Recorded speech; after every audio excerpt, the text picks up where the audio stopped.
देखिए भाइयों, यहाँ पर एक खूबसूरत कलाम है। ये यसाया 52:8 में है, जो यीशु की जमीन पर वापसी के बारे में बात करता है। अपने निगहबानों की आवाज सुन, वो अपनी आवाज बुलंद करते हैं, वो आवाज मिलाकर गाते हैं, क्योंकि जब खुदा सय्यून को वापस आएगा तो वो उसे रूबरू देखेंगे।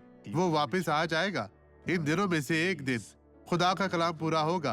आखिरी शोर की आवाज सुनाई देगी। मुर्दे पहले जी उठेंगे। वो जिंदा है, और जो जिंदा है वो भीड़ में दाखिल होंगे। वो चढ़ेंगे खुदा के साथ, और हम इस सरजमीन को छोड़ेंगे, और ये यहाँ बहुत संजीदा हो जाएगा। गरीब लोग जो चर्च के बेखुद होने के बाद यहाँ रहेंगे।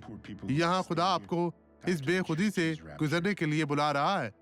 ये जंग बहुत ही कीमती है और हमें यहाँ का फातिहा होना है। अब इस मुबारक शख्स को देखें। आप मेरे भाई, क्या हुआ था? खुदा ने आपको बरकत दी। ठीक है भाई। हाँ, मेरी टांग भारी महसूस होती थी। भाई अब इसे यहाँ रख दे। मेरे पीछे आए, मेरे पीछे आए।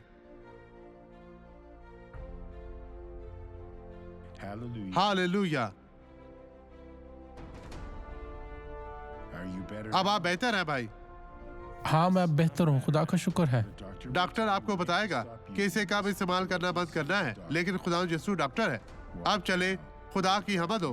भाई अब आप शिफायाब हैं। आइए अब दुआ करें। बाप, ये बहुत अफसोसनाक बात है बहुत से लोगों को देखकर जो हमारे चर्च में जाते हैं, जो हमारे साथ कलाम सुनने के लिए बैठते हैं और हवाला को समझते हैं, लेकिन वो फैसला नहीं कर पाते। खुदा उनके दिलों को बदल, कलाम उनके दिलों में घर करे, वो बरकत पाए, निजात पाए।